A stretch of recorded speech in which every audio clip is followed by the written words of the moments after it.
सूचना केवल हमारे विचार हैं, वित्तीय सलाह नहीं। निर्णय लेने से पहले खुद शोध करें। किसी भी लाभ या हानि के लिए हम उत्तरदायी नहीं हैं।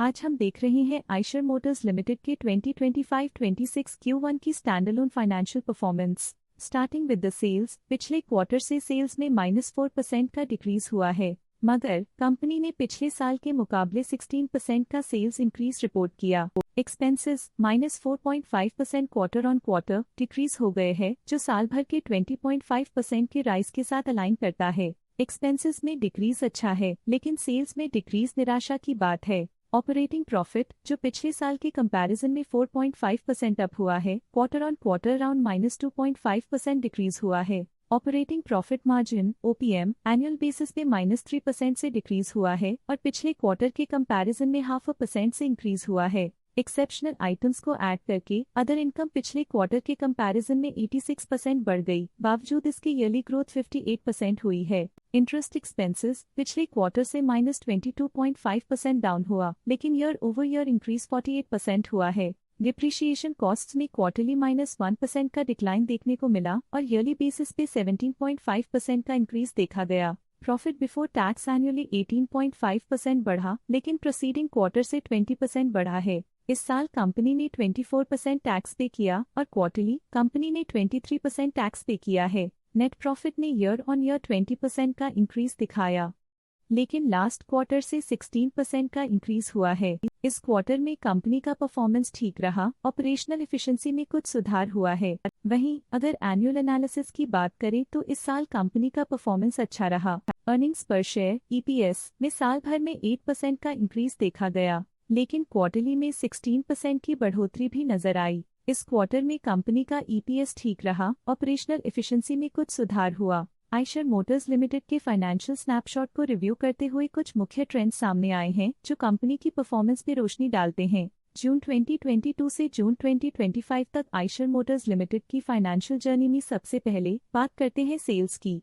इस साल सेल्स में 16.5% की वृद्धि हुई है और पिछले 4 सालों में 67% की वृद्धि हुई है, जो एक निरंतर अपवर्ड ट्रेंड को दर्शाता है। पिछले 3 साल से सेल्स लगातार बढ़ती जा रही है, जो मार्केट एक्सपेंशन और कंज्यूमर डिमांड में वृद्धि को दर्शाता है। अब बात करते हैं एक्सपेंसेस की। इस साल एक्सपेंसेस 21% बढ़े हैं और 4 सालों में 61% का इजाफा हुआ है। इस साल हालांकि एक्सपेंसेस सेल्स से थोड़ा ज्यादा बढ़े हैं, मगर ग्रोथ रेट्स का करीब होना स्टेडी ऑपरेशनल कॉस्ट को दर्शाता है। ऑपरेटिंग प्रॉफिट का सफर स्टेडीली ऊपर चढ़ रहा है, इस साल 6% की बढ़ोतरी के साथ और पिछले 4 सालों में 87% का नोटिसेबल राइज हुआ है। पिछले 3 साल से ऑपरेटिंग प्रॉफिट लगातार बढ़ रहा है, जो कॉस्ट मैनेजमेंट और ऑपरेशनल कुशलता को दर्शाता है। नेट प्रॉफिट का सफर ऊपर की ओर चल पड़ा है, इस साल 14.5% की चढ़ाई के साथ पिछले 4 सालों में लगभग 1.5 गुना की शानदार वृद्धि हुई है। पिछले 3 साल से नेट प्रॉफिट लगातार बढ़ रहा है, जो फाइनेंशियल हेल्थ को मजबूती देते हुए इन्वेस्टर्स का ध्यान आकर्षित करता है।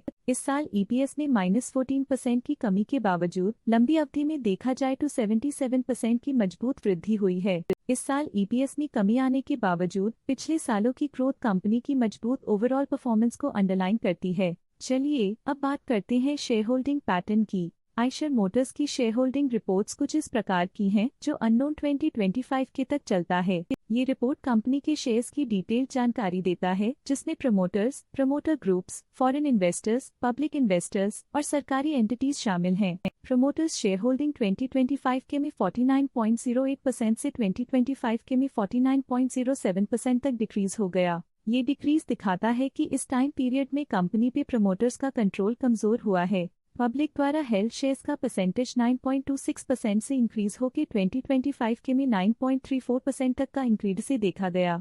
ये चेंजेस स्टेट है कि पब्लिक की इन्वेस्टमेंट कंपनी में क्वार्टर टू क्वार्टर इंक्रीज हुई है। जब कंपनी के शेयर्स का अधिकतम हिस्सा प्रमोटर्स, FII, DII या गवर्नमेंट के पास होता है, तब ये माना जाता है कि कंपनी मजबूत हाथों में है, जो स्थिरता और मजबूत समर्थन को दर्शाता है और इस मार्केट की स्थिरता बनी रहती है। डोमेस्टिक इंस्टीट्यूशनल इन्वेस्टर के शेयर होल्डिंग में थोड़ा डिक्रीज आया 2025 के से 2025 के में, जो दिखाता है कि डोमेस्टिक इंस्टीट्यूशंस ने अपने स्टेक को -0.87 से डिक्रीज किया है। FII, फॉरेन इंस्टीट्यूशनल इन्वेस्टर्स ने अपना शेयर होल्डिंग 2025 में 25.03% से 2025 में 25.83% तक इंक्रीज किया। ये बताता है कि फॉरेन इंस्टीट्यूशंस ने कंपनी में अपना इंटरेस्ट 0.8% तक इंक्रीज किया है।